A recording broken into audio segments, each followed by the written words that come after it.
الرحيم إن الله وملائكته يصلون على النبي يا أيها الذين آمنوا صلوا عليه وسلموا تسليما اللهم صل على سيدنا ومولانا محمد وعلى آل سيدنا ومولانا محمد وأصحاب سيدنا ومولانا محمد وبارك وسلم وصل عليه الصلاة والسلام عليك يا سيدي يا رسول الله الصلاة والسلام عليك يا سيدي يا حبيب الله الصلاة والسلام عليك يا سيدي يا شفيع المذنبين وعلى آلك وأصحابك يا سيدي يا رحمة للعالمين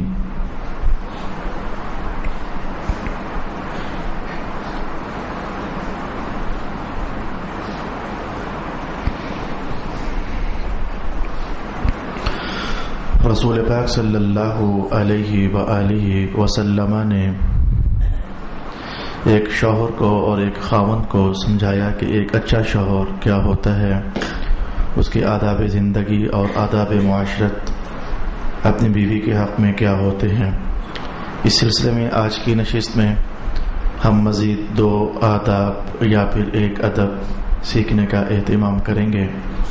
رسول پاک صلی اللہ علیہ وآلہ وسلم نے ارشاد فرمایا اکمل المؤمنین ایمانا احسنهم خلقا والطفهم باہلہ او کما قال رسول اللہ صلی اللہ علیہ وآلہ وسلم۔ فرمایا کہ مومنین میں، ایمان والوں میں جو کامل مومن ہے اس کی شان یہ ہوتی ہے کہ ایک تو اس کے اخلاق اچھے ہوتے ہیں، اور یہ بات آج کی ہماری گفتگو کا حصہ نہیں، ہمارا عنوان اس سے اگلا ہے۔ کامل مومن کی شان یہ ہوتی ہے کہ ایک تو اس کے اخلاق اچھے ہوتے ہیں، اور دوسری بات یہ ہے کہ وہ اپنے گھر والوں کے ساتھ بڑا لطیف ہوتا ہے۔ یہ لطیف بڑا خوبصورت لفظ ہے، حدیث کے اسی لفظ سے آج ہم گفتگو کو آگے بڑھائیں گے۔ یہ لطیف بڑا خوبصورت لفظ ہے، یہ اللہ تعالیٰ کی شان بھی ہے، هو اللطیف الخبیر، وہ لطیف ہے اور خبیر ہے۔ اور آپ کو دلچسپی ہوگی جب میں یہ کہوں گا کہ آپ خوشطبی کی بات کو لطیفہ کہتے ہیں، وہ لطیفہ مادہ اس کا یہی لطف ہے، یہ لطف و کرم، لام توئیں اور فے۔ یہ بنیادی طور پر اس کا معنی جو ہمارے ماحول میں استعمال ہوتا ہے لطیفہ، تو یہ لطیفہ اس سینس میں نہیں ہے کہ ہم تو کسی خوش گپی کوئی بات ہو، مذاق ہو، ٹھٹا ہو، کسی شخصیت کو گرایا جائے، کوئی توڑ پھوڑ ہو اور بندہ ٹوٹے بکھرے گرے، انتشار ذہنی ہو، تو ہم کہتے ہیں واہ واہ مزہ آ گیا۔ ہمارے سینس میں، ہمارے ماحول میں کچھ لطیفہ اس معنی کے لیے استعمال ہوتا ہے، لیکن جاننا چاہیے جب لطیف اللہ کی شان ہے تو پھر مفہوم کوئی اور ہوگا۔ اللہ کی ذات تو اس سے بہت پاک ہے، صاف ہے، مبرہ ہے کہ وہ لوگوں کو گرا کر ہنسے، یہ اس کی شان ہی نہیں ہے۔ وہ لوگوں کو پٹخائے اور پھر وہ خوش ہو، یہ اس کی شان ہی نہیں ہے۔ تو بنیادی طور پر لطف یا پھر لطافت، اب میں شاید کمال درجے میں اس کو بیان نہ کر پاؤں، یہ لفظ صوفیاء کے ہاں بھی استعمال ہوتا ہے کہ اس کے باطنی لطائف کھل گئے۔ یہ جو 5 لطائف باطنیہ ہوتے ہیں، یہ اس کے لطائف باطنیہ کھل گئے۔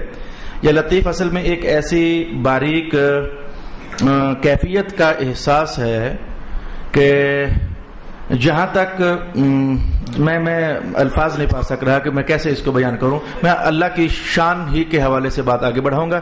وہ اللطیف الخبیر، اللہ لطیف ہے اور خبیر ہے۔ ان دونوں لفظوں کو ملا کر جو رب کائنات نے ارشاد کیا، ان دونوں لفظوں کو ملا کر جو رب کائنات نے ارشاد کیا، یہ خبر کا تعلق اور لطف کا تعلق کس کس بات کے ساتھ ہوتا ہے؟ دیکھیں، ایک معاملہ ہو جاتا ہے اور مجھے محرم افندی کے الفاظ اس وقت یاد پڑ رہے ہیں، تو میں محرم افندی کے الفاظ یہ آپ کے سامنے لانا چاہوں گا۔ انہوں نے کہا کہ الخبر حکایت ما وجد، الخبر حکایت ما وجد۔ انہوں نے کہا خبر یہ ہوتی ہے کہ جو کام ہو چکا ہو اسے بیان میں لانا، جو معاملہ ہو چکے تو اسے بیان میں لانا یہ خبر ہوتی ہے. گویا کہ وقوع ہو چکا ہے اور پھر وہاں تک رسائی کرنا اور رسائی کر کے تو اسے بیان کر دینا یہ خبر ہے.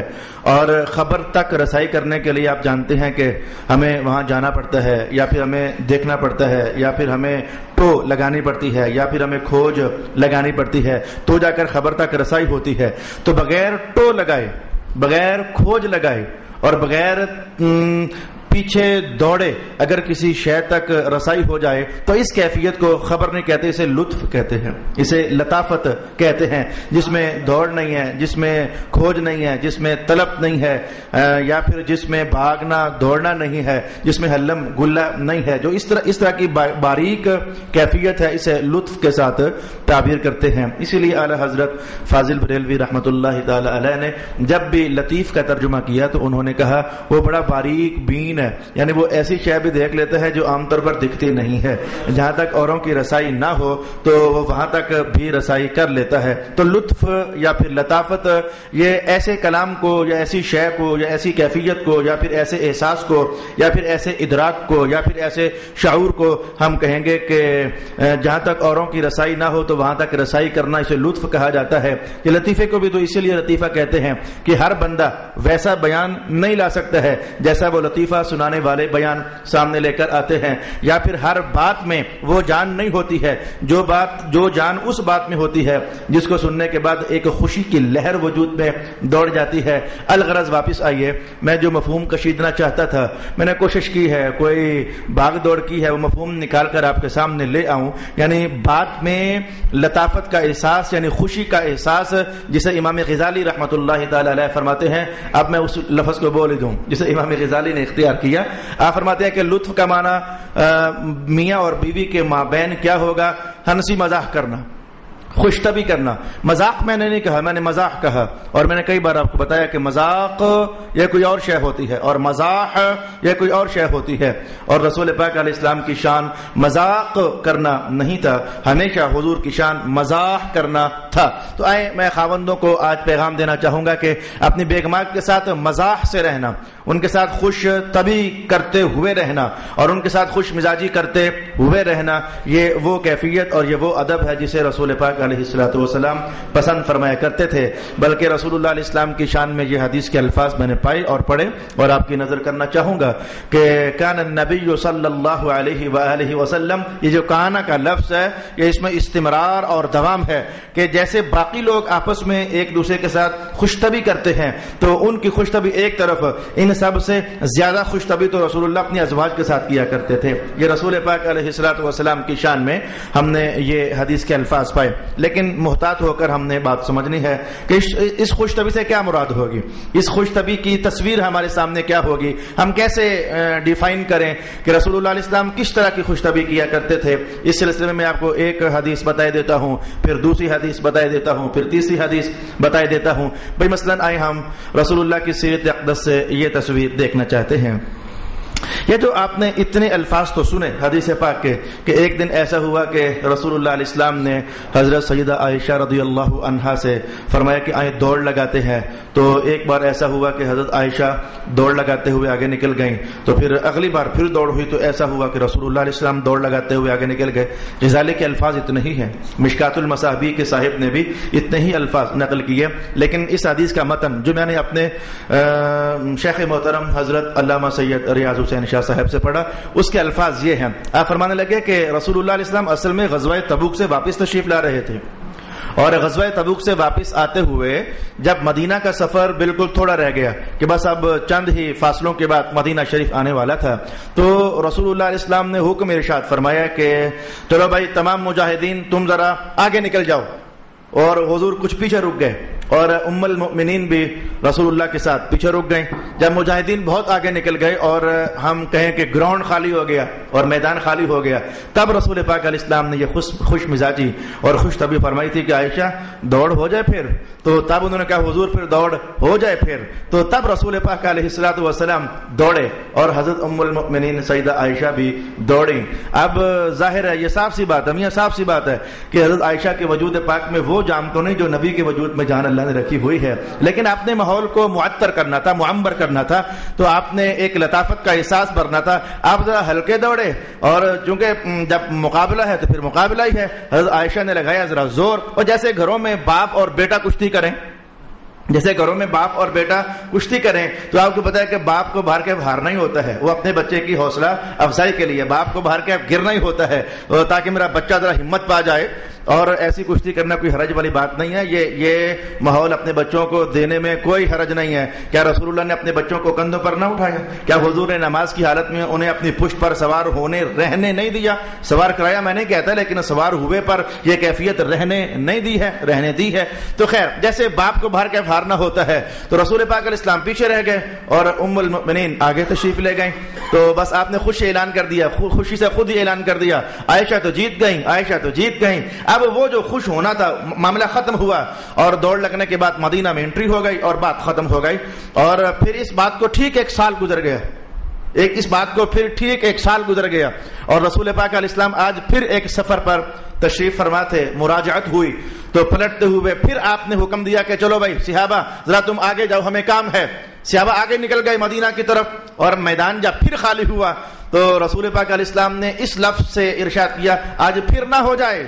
وہ ایک بار پہلے کیفیت بن چکی تھی، آج پھر نہ ہو جائے.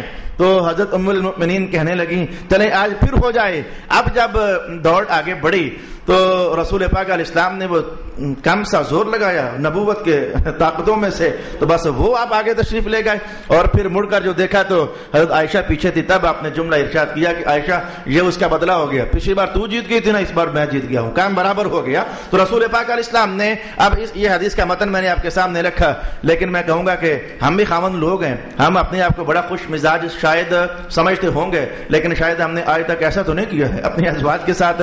چلے مانا کہ ہمارے گلی محلوں کوچوں کا ماحول اس بات کی اجازت نہیں دیتا، لیکن حضور رحمت عالم کے اہتمام سے آپ سمجھے نہیں ہو کہ یہ معاملہ تنہائیوں کا ہوتا ہے، یہ لوگوں کے سامنے کا نہیں ہوتا ہے، یہ معاملہ تنہائیوں کا ہوتا ہے. جب کوئی بھی نہ دیکھے تو یہ اس حالت کا معاملہ ہوتا ہے. لیکن ہماری زندگیاں بیت گئی، ہم نے تو کبھی ایسی خوش طبی اپنی ازواج کے ساتھ نہیں کی ہے. چلو میں کہتا ہوں کہ ہو جائے تو بہت اچھا، ہو جائے تو بہت اچھا، لیکن کچھ ایسا سٹائل ہے جو کہ رسول پاک علیہ السلام اپنی ازواج کو مہیا بعض اوقات فرما دیا کرتے تھے. اس حدیث سے یہ بھی سمجھیے، یہ آج سے کوئی 18 سال قبل میں علاقے کا نام نہیں لیتا ورنہ وہاں کے بزرگوں کا معاملہ کھل جائے گا، میں علاقے کا نام نہیں لیتا. تو میں وہاں پہنچا، ایک آستانہ تھا، تو وہاں ایک صاحب تشریف فرما تھے. کہنے لگے جب سے میری شادی ہوئی ہے تو میری بیگم کا پردہ داری کا حال یہ ہے کہ انہوں نے آج تک گھر سے نکل کر بس سٹاپ بھی نہیں دیکھا ہے جب سے میری شادی ہوئی ہے. تو انہوں نے تو لامحالہ اپنے طور پر خوبی بیان کی اور کہ بھئی ہم ایسے باپردہ لوگ ہیں، اس بات کو بیان کیا. لیکن یاد رکھنا کہ حدیث کی دنیا میں رہنے والا، تفسیر کی دنیا میں رہنے والا، اسے عظمت اسی پہلو میں نظر آتی ہے جو پہلو سرکار دو عالم عطا فرمایا کرتے ہیں. میں نے اپنے استاد گرامی حضرت علامہ سید ریاض حسین شاہ صاحب سے اس بات کا تذکرہ کر دیا. فرمانے لگے شاباش ہے، اس نے بیوی سے شادی کی ہے یا ککڑی بیاہ کر لائی ہے، اسے کھڈے میں بند کر کے رکھا ہوا ہے.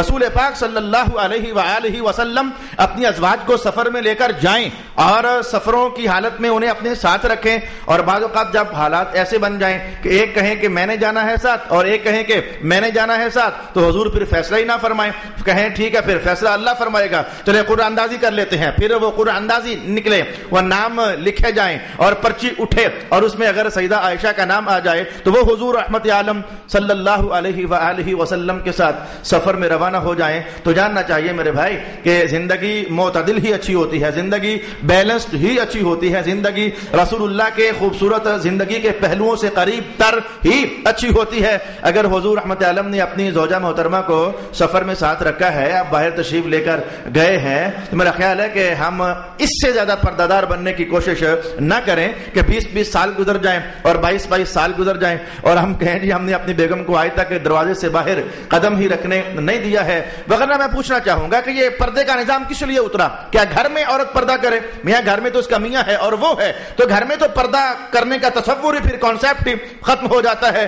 یہ پردہ کرنے کا کانسیپٹ اصل میں باہر کے لیے تھا، اور جو آیات اتری ہیں اس میں آپ پڑھ سکتے ہیں، محسوس کر سکتے ہیں کہ حضرت سودا رضی اللہ تعالی عنہا جب آج اپنی طبی حاجات کی خاطر ان دنوں میں اپنے گھروں سے باہر ہی جایا کرتا تھا، انسان اپنی حاجات کے لیے، طبی حاجات کی خلاصی کے لیے وہ دور کھیتوں میدانوں میں نکل جایا کرتے تھے، تو حضرت عمر رضی اللہ تعالی عنہ کی نظر پڑ گئی تھی۔ آپ نے کہا اما جان میں نے آپ کو پہچان تو لیا ہے، کیونکہ آپ کا قد کاٹ ذرا تھا حضرت سودا کا، تو کہا اما جان میں نے پہچان تو لیا ہے۔ حضرت عمر کہتے ہیں کہ میرے دل میں خواہش پیدا ہو رہی تھی انہی دنوں منافق اصل میں بہت شرارتیں کر رہے تھے، وہ تاڑ میں رہتے، نکڑوں پر بیٹھتے، گلیوں کوچوں میں رکتے اور اوٹ میں ہو کر بیٹھتے تاکہ مسلمانوں کی خواتین آئیں تو ہم انہیں دیکھیں اور ہم انہیں کچھ ایسی ویسی شرارت کریں۔ تو حضرت عمر رضی اللہ تعالی عنہ کی دور رس نظر اور آپ کا وہ جلالت مآب انداز زندگی، آپ کافی دنوں سے کہتے میں سوچ تو رہا تھا کہ اللہ کوئی حکم نازل فرمائی دے تو اچھا ہے، کوئی حکم آ جائے تو اچھا ہے، کوئی حکم آ ہی جائے تو اچھا ہے۔ تب رب کائنات نے پھر یہ آیات حجاب جو ہیں یہ تب اس موقع پر اتاری تھی۔ تو جاننا چاہیے یہ حجاب کا حکم یہ باہر نکلنے کی صورت ہی میں تو ہے، جب عورت باہر ہی نہیں نکلے گی تو حجاب کا حکم اس لیے ہے۔ ہم بھی بگڑے تو خوب بگڑے تو خوب بگڑے، نہ نکالا تو گھروں سے نکالا ہی نہ، اور نکالا تو بے حجاب کر کے نکالا۔ دونوں صورتوں میں اللہ کی نافرمانی، دونوں صورتوں میں رسول اللہ علیہ الصلوۃ والسلام کی نافرمانی۔ ایک جملہ میں نے 2-3 نشستیں پہلے بھی بولا تھا اور پھر میں آج بولنے لگا ہوں۔ میں کیا کروں، مذہب کی امانت ہے میرے پاس، لیکن آپ کے شعور کو بیدار کرنے کے لیے بعض اوقات مجھے تلخ لفظ بولنے پڑ جاتے ہیں، بعض اوقات مجھے مذہب کے جلالت مآب الفاظ آپ کے گوش گزار کرنے پڑ جاتے ہیں۔ اے غیرت مند مسلمان ہو، آپ تو بڑے غیرت مند ہو، کوئی آپ کی بہن کو ٹیڑھی نظر سے دیکھے کیوں؟ آپ تو ایسی غیرت رکھتے ہو۔ کوئی آپ کی بیوی کو دیکھے کیوں؟ آپ تو ایسی غیرت رکھتے ہو۔ تو گھروں میں غیرت ایسی کہ اوس پڑوس کی نظر نہ پڑے، کچھ ایسا ویسا ہماری بیگمات کو، بیٹیوں کو، بہنوں کو کوئی دیکھ نہ لے، تب آپ کی غیرت کہاں جاتی ہے؟ جب آپ ہی کی بیٹی بے حجاب ہو کر کے تو بازاروں کی زینت بنی ہوتی ہے۔ بتاؤ، آخر وہ کسی کی بیٹی ہے، آخر وہ کسی کی بہن ہے، اور آخر وہ کسی کی بیگم ہے، وہ ہماری ہی تو عورتیں ہوتی ہیں جو سر سے دوپٹے اترے، میک اپ تیار ہوا اور سلیپ لیس کپڑے پہنے اور اس کے بعد بازاروں کی تب آپ کی غیرت کہاں جاتی ہے؟ میں یہ نہیں کہتا کہ قتل کر دو، اڑا دو، گولی مار دو، یہ کسی نے تمہاری بہن کو دیکھا کیوں ہے، میں یہ نہیں کہتا۔ میں کہتا ہوں قتل نہ کرو، بس اپنی بہن کو، اپنی بیٹی کو حجاب دے دو اور انہیں رسول پاک علیہ الصلوۃ والسلام کا حکم ان پر طاری کر دو، اور سیدہ خاتون جنت کی عصمت کا پہلو انہیں بتا دو تاکہ ان کے ذہن میں اتر آئے کہ باہر بھی گھر رہنا ہے تو تب بھی مذہبی غیرت کے ساتھ رہنا ہے، اور گھر سے باہر جانا ہے تو تب بھی مذہبی آبرو مندی کے ساتھ جانا ہے۔ میں کہوں گا اپنی غیرتوں کو سنبھالو نا، اس وقت بھی تو اپنی غیرت مندیوں کا احساس کیا کرو، تب غیرت کا جنازہ کہاں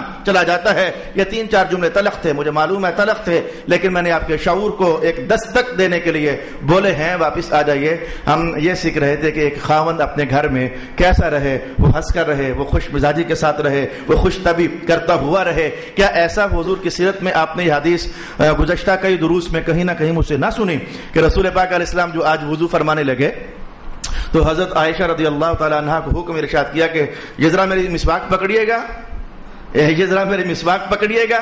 تو حضرت عائشہ نے مسواک پکڑی لیکن دھی نہ، بس ذرا وہ تھرو کر دی اور کہا لیجئے حضور آئی۔ وہ حجرہ تھا ہی کتنا، میں کہتا ہوں وہ حجرہ تھا ہی کتنا، وہ کوئی لمبی تھرو نہیں تھی، وہ حجرہ اتنا تھا کہ حضرت عائشہ فرماتی ہیں کہ ہم جب لیٹے ہوتے تو رسول اللہ جب رات کو اٹھ کر تہجد پڑھتے تو جگہ تنگ تھی تو میں پھر حضور کے سامنے ہی پھر لیٹ جاتی، تو پھر ایسا ہوتا کہ حضور قیام فرق پورا کرتے، رکوع پورا کرتے، جب سجدے میں آنا لگتے تو میری ٹانگ پر ہلکا سا ہاتھ لگا دیتے، میں ٹانگیں سمیٹ لیتی تو رسول اللہ نماز پڑھ لیتے، اور جب آپ اٹھتے تو میں پھر اپنی ٹانگیں پھیلا لیتی۔ یعنی یہ حجرے کی وسعت کا حال یہ تھا کہ اس قدر چھوٹے چھوٹے گھر رسول پاک علیہ الصلوۃ والسلام نے ازواج مطہرات کو دیے ہوئے تھے، تو ایسے میں تھرو کوئی لمبی نہیں بنتی ہے۔ لیکن حضور نے کہا عائشہ ذرا یہ مسواک دینا، انہوں نے کہا لیجئے حضور آئی۔ تو وہ مسواک جو پھینکی گئی تو رسول پاک علیہ السلام ایسا ہوا کہ وہ ہاتھوں میں آنے کے بجائے وہ جسم پر جا پہنچی، وہ جسم پر جا پہنچی۔ تو بس حضور نے ایک باریک سی نظر دیکھا، جیسے کہ اچھا ایسے میں نے کہا تھا، کچھ ایسا سا آپ نے دیکھا، اور جسم پر مسواک لگی، بس آپ نے پکڑی، وضو ہو گیا، بات ختم۔ اگلی ہی نماز کا وقت ہوا تو رسول پاک علیہ السلام تو تشریف فرما تھے، وضو فرما رہے تھے، اور حضرت ام المؤمنین خواتین کو گھروں میں 100 کام ہوتے ہیں کہ وہ ادھر سے ادھر جا رہی تھی، جو پاس سے گزری تو حضور نے چلو پانی کا لیا اور یہ پھینکا، اور ان کے جسم پاک پر وہ پانی گرا تو پلٹ کر جیسے وہ یہ کہہ رہی ہوں کہ حضور آپ وضو فرما رہے ہیں کہ مجھ پر پانی پھینک رہے ہیں، تو رسول اللہ علیہ السلام نے تب یہ جواب ارشاد فرما دیا کہ تو نے ہمیں مسواک مار دی، ہم نے تجھے پانی مار دیا، کہاں برابر ہو گیا؟ ہم نے کوئی شکوہ کیا تھا؟ ہم نے کہا تھا کہ مسواک کیوں ماری ہے؟ تو یہ انداز رسول پاک علیہ الصلوۃ والسلام کا خاوند لوگوں کو چاہیے، اپنی افسریاں گھر سے باہر چھوڑ کر آئیں، اپنے وہ علامہ ہونا یہ گھر سے باہر چھوڑ کر آئیں، وہ اپنا شیخ الحدیث ہونا باہر چھوڑ کر آئیں، اور وہ اپنا وزیر اعظم ہونا یہ باہر چھوڑ کر آئیں، گھر میں آئیں۔ تو مجھے حضرت عمر کے الفاظ یاد پڑتے ہیں، آپ نے فرمایا تھا گھروں میں آؤ نا خاوند لوگوں تو تم بچے بن کر رہا کرو، بچے بن کر رہا کرو۔ یہ بچوں یہ لفظ کہ گھروں میں آؤ تو بچے بن کر رہو، اور میرے بھائی یہ بڑی وسعت رکھتا ہے، یہ بچوں کی شان آپ نے دیکھی ہے، جھٹ میں لڑے پٹ میں صلح ہو گئے، ادھر کھیلے ادھر ہنسے ادھر پھر لڑے اور پھر گتھم گتھا بھی ہو گئے، لیکن پھر وہ ایک دوسرے کے ساتھ وہ ہم جولیاں منا رہے ہوتے ہیں۔ تو گھروں میں آؤ تو بچے بن کر رہو، مانا یہ تھا کہ وہ اپنے تمام تر وہ جو تمہارے مناسب ہیں کہ لوگوں کے ہاں ہوتے ہو تو شاید تم کچھ ایسا ویسا نہیں کر سکتے، لیکن جب گھروں میں آؤ تو ایسا کرنے میں حرج نہیں ہے۔ رسول پاک صلی اللہ علیہ وآلہ وسلم اس کی اجازت باہر کے ارشاد فرماتے ہیں۔ میں یا پھر رسول پاک علیہ السلام کی سیرت اقدس سے یہ پہلو آپ کی خدمت میں بیان کرنا چاہوں گا۔ ایسا ہو چکا ہے کہ بہت ساری احادیث ایسی وارد ہو رہی ہیں ان عنوانات میں جو 16 سپاروں میں کہیں نہ کہیں آپ سماعت فرما چکے ہیں، لیکن جب ٹائٹل ایک ہو تو پھر مجھے باہر کے کلیکشن کرنی ہوتی ہے اور ان سب کو یکجا کر کے آپ کی خدمت میں لانا ہوتا ہے۔ آج دیکھیں 10 محرم الحرام ہے، اور رسول اللہ کے زمانے میں جو 10 محرم الحرام تھا وہ اس درجے میں نہیں تھا جس درجے میں جیسے آج ہمارے ہاں 10 محرم الحرام ہے۔ بھئی ہمارے ہاں تو معاملہ یہ تھا کہ حضور جب تشریف لے گئے تو بعد میں پھر وہ 60 ہجری میں حضرت امام حسین پاک شہید کر دیے گئے، تو آج ہمارے ہاں وہ 10 محرم الحرام کا جو دن ہے وہ ذرا بڑا ایک اداسیوں والا دن ہوتا ہے، وہ تاریخی یادوں کا دن ہوتا ہے، کسی کی قربانی کو خراج عقیدت اور خراج ایصال ثواب پیش کرنے کا دن ہوتا ہے۔ ہمارے ہاں ذرا معاملہ اس کا کچھ اور، لیکن رسول پاک علیہ السلام کے ہاں ابھی تو کچھ ایسا ہوا ہی نہیں تھا، تب وہ 10 محرم الحرام کا دن تمام تر غموں سے پاک دن تھا، کہا جا سکتا ہے کہ خوشیوں کا بھی دن تھا۔ تو 10 محرم الحرام کا دن تو حضور کے صحابہ کھیل رہے ہیں، اور یہ لفظ سن کر گھبرا نہ جانا کہ حضور کے صحابہ کیا کھیلا کرتے تھے۔ میں بتاتا ہوں کہ حضور کے صحابہ کیا کھیلا کرتے تھے۔ وہ ایک بار ایسا ہوا کہ میں 91 میں جب داخل ہوا اپنے استاد محترم کے پاس حضرت علامہ سید ریاض حسین شاہ صاحب، تو پہلے ہی سال مجھ پر پابندی لگ گئی۔ میں اتنا شرارتی نہیں تھا لیکن مجھ پر پابندی لگ گئی۔ میں عصر کی نماز کے بعد کرکٹ کھیل رہا تھا تو اپنے ساتھیوں کے ساتھ، تو ایسے میں اچانک شاہ صاحب تشریف لے تو مجھ سے کہنے لگے دو میں سے ایک بات، یا کرکٹ یا میری دوستی، کیا لینا چاہتے ہو آپ؟ ظاہر ہے کہ کون شاگرد ایسا نالائق ہوگا جو کہہ جی نہیں میں تو کرکٹ ہی کھیلنا چاہتا ہوں۔ میں نے کہا ٹھیک ہے جی آپ کی دوستی۔ تب سے لے کر آج تک وہ 21-22 سال ہو گئے، لیکن میں نے پھر دوبارہ کرکٹ کیا کچھ بھی نہیں کھیلا۔ اللہ نے اب فرصت ہی میری وہ ختم ہو گئی، معاملات بہت زیادہ پیچیدہ ہو گئے۔ تو پھر ایک اور دن میں لڑکے کھیل رہے ہیں اور میں پاس کھڑا ہوں، تو کہنے لگا کھیلو گے نہیں؟ میں نے کہا حضور آپ نے خود ہی تو منع کیا ہے۔ کہنے کھیلو گے نہیں؟ میں نے کہا آپ نے تو منع کیا۔ کہنے لگا میں نے تو اس شے سے منع کیا تھا، اس سے تو منع نہیں کیا تھا، آپ یہ والی بال کھیل رہے ہیں آج کھیلو۔ میں نے کہا اس میں کیا راز؟ کہنے لگے صحابہ والی بال کھیلا کرتے تھے، اور پھر فرمانے لگے کہ وہ والی بال ان کا ایسا نہیں ہوتا تھا جیسا آج ہے۔ ان کے پاس اصل میں ان کی تمام کھیلیں اکثر سائز پر مشتمل ہوتی تھی۔ وہ جہاد کا زمانہ تھا، مجاہدین تھے، اپنے جسم کو ایکٹیو رکھنا، وہ مختلف قسم کی ایکٹیویٹیز میں رسول پاک علیہ السلام انہیں مصروف رکھا کرتے تھے تاکہ یہ ہمیشہ یہ توانا رہیں، تندرست رہیں، چاق اور چوبند رہیں۔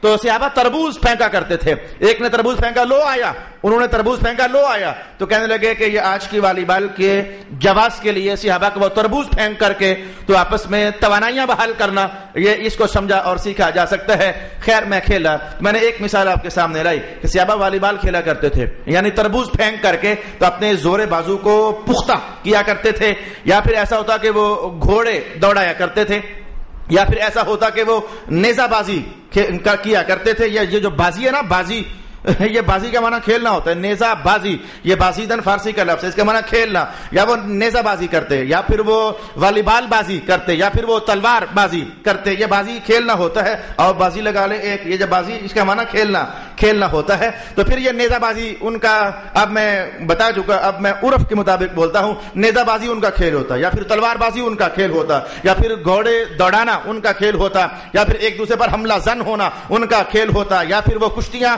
لڑنا یہ ان کا کھیل ہوتا، یا پھر دوڑ لگانا یہ ان کا کھیل ہوتا۔ تو آج کچھ ایسی ہی تصویر مدینہ میں بنی ہوئی ہے، اور غلام وہ ہیں جو حبش کے رہنے والے ہیں، سیاہ فام، تو وہ آپس میں تلوار بازی معاملہ ہو رہا ہے، تلوار ادھر سے چلتی ہے، ادھر سے ڈھال پر وار روکا جاتا ہے، کچھ ایسا سرکل چل رہا ہے۔ تو ایسے میں حضور رحمت اللہ علیہ نے آواز لگائی، عائشہ هل تريدي ان ترى، دیکھنا چاہے گی کہ یہ کیا ماجرا ہے؟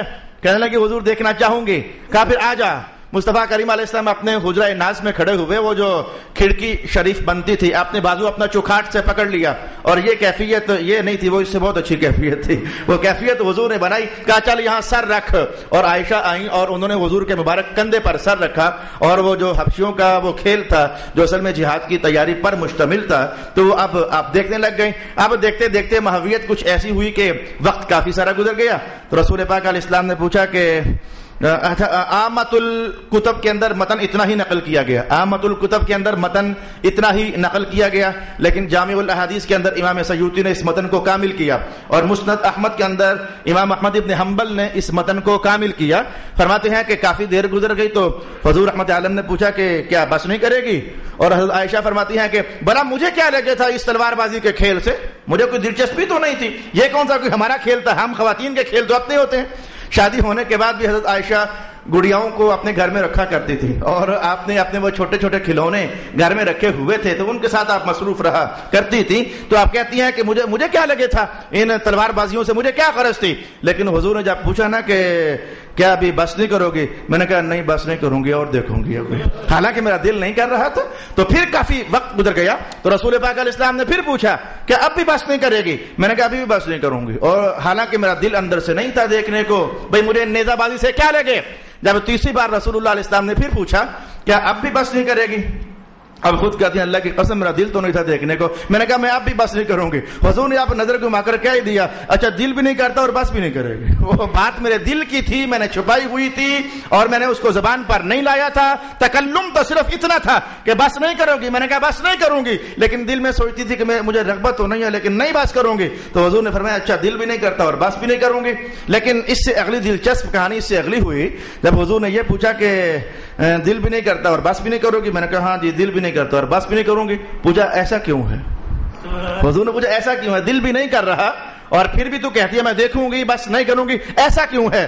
عائشہ کہنے لگی کہ حضور ماجرا یہ تھا کہ جب آپ نے مجھے بلایا اور یہ قربت خاص کی لطافت مجھے بخشی، اپنا قرب خاص مجھے بخشا کہ ایک نبی کا بازو مبارک ہو اور ان کی زوجہ وہاں ٹھوڑی رکھ کر کے ایک منظر جہاد کی تیاری کا دیکھیں، تو آپ نے جب آواز ماری تو باقی ازواج کو بھی آواز پہنچی تھی، تو میرا دل تو نہیں کر رہا تھا لیکن میں نے وہ اپنا سر آپ کے کندھے پر رکھا تاکہ باقیوں کو پتہ چل جائے کہ میرا آپ کے ہاں مقام کیا ہے اور میرا آپ کے ہاں عزت کیا ہے۔ میں تو اس لیے آپ کے قرب خاص کو پانے کے لیے یا رسول اللہ میں نے ایسا کیے ہوئے تھا، لیکن میں نے یہاں سے جو مقصد کشیدنا چاہا، آپ نے محسوس کیا کہ رسول پاک علیہ الصلوۃ والسلام کبھی آؤٹ ڈور ایکٹیویٹیز میں بھی اپنی خواتین کے دل کو بہلانے کے لیے امہات المؤمنین کو آپ اس میں مصروف عمل کر دیا کرتے تھے کہ دیکھو یہ ماجرا کیا ہو رہا ہے۔ ایسے میں اگر یہ معنی اخذ کر لیا جائے کہ شرافت کے دائروں میں رہتے ہوئے اور حجاب کے پردوں میں رہتے ہوئے اور پردہ داری کے نظام کو فالو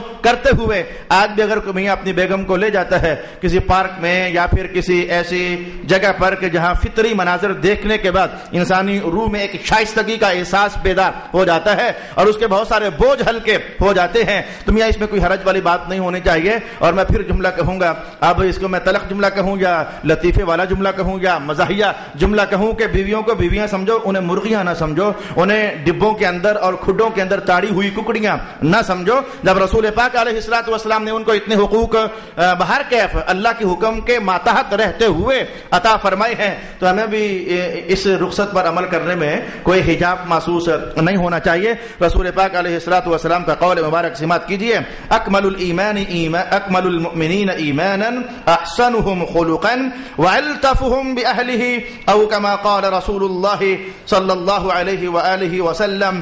اور یہ قول بھی آپ سماعت کر لیجئے کہ یہ بڑا معروف زمانہ قول ہے رسول پاک علیہ السلام کا، خیرکم خیرکم لنسائہ وانا خیرکم لنسائی او کما قال رسول اللہ صلی اللہ علیہ وسلم۔ فرمایا کہ تم میں سے بہتر بندہ وہ ہے جو اپنی بیگم کے ساتھ صحیح رہتا ہے، خیرکم لنسائہ، تم میں سے بہتر مرد وہ ہے جو اپنی بیگم کے ساتھ بہتر ہے۔ اور ساتھ ہی یہ فرما دیا، اور جہاں تک معاملہ ہے نا میرا، تو میں بھی اپنی بیویوں کے ساتھ بہت بہتر ہوں، میں ان سے اچھے طریقے سے رہتا ہوں۔ اس جملے پر بات کو ختم کرنا چاہیں گے، ایکول زندگی، بیلنس زندگی، مساوات بھری زندگی۔ حضرت عائشہ فرماتی ہیں کہ رسول پاک علیہ السلام کے وجود ناز میں یہ دوہری کیفیت ہم نے پائی کہ عصر کی نماز ہوتی تو عام طور پر عصر کی نماز کے بعد کا وقت رسول پاک علیہ السلام نے دو مقاصد کے لیے رکھا ہوتا تھا۔ اگر کوئی بیمار ہوتا تو حضور بیمار پرسی کرنے چلے جاتے عصر کی نماز کے بعد، یا عصر کی بعد کی ایکٹیویٹیز حضور کی کچھ ایسی ہوتی۔ ظہر کے بعد حضور وفدوں سے ملاقات کیا کرتے اور قیلولہ فرمایا کرتے۔ عصر کے بعد اگر کوئی بیمار ہوتا تو بیمار پرسی کرنے چلے جاتے۔ جملہ سننا، جملہ ٹائم ہمارا ختم ہو رہا ہے۔ عصر کے بعد کھانے کا ٹائم نہیں ہوتا، بیمار پرسی کرنے جاؤ نا تو ایسے ٹائم میں جاؤ کہ گھر والوں کو تکلیف نہ ہو، وہ کھانے کا ٹائم نہ ہو، تاکہ انہیں پتا وہ پریشان نہ ہو رہے۔ ایک تو اماں جان بیمار ہیں، اوپر سے آ گئے ہیں کھانے کے ٹائم، اللہ ہی خیر کرے۔ یہ جملے میں نے سنے ہیں علماء صاحب، اللہ ہی خیر کرے۔ اب وہ بیماروں کو سنبھالیں یا کہ آنے والے مہمانوں کو روٹی، اور روٹیاں گھر بھی بڑی ہوتی ہیں، گھر جا کر کھایا کرو۔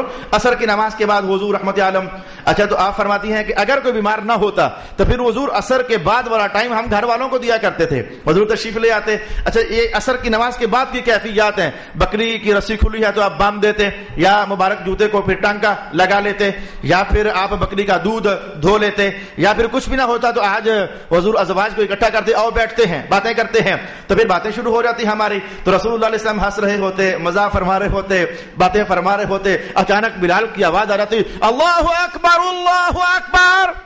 یہ جو آواز کا آنا تھا تو یوں لگ جاتا کہ جیسے سرکار کا ہمارے ساتھ کوئی تعلق نہیں ہے۔ حضور ایک دم سے قام النبی صلی اللہ علیہ وسلم، ایک دم سے حضور کھڑے ہو جاتے اور کھڑے ہو کر تو مسجد کا رخ فرما لیا کرتے تھے۔ سمجھ آئی ہے کہ جو وقت گھر والوں کا ہے وہ گھر والوں ہی کو دینا چاہیے، اور جو وقت اللہ تعالیٰ کے لیے ہے وہ اللہ تعالیٰ ہی کے لیے ہونا چاہیے۔ یہ تھا مساوات کے نور سے بھری ہوئی رسول پاک صلی اللہ علیہ وآلہ وسلم کی زندگی۔ ارشاد گرامی ہوا کہ اکمل المؤمنین ایمانا احسنهم خلقا والطفهم باہلہ او کما قال رسول اللہ صلی اللہ علیہ وسلم۔ وآخر دعوانا الحمد للہ۔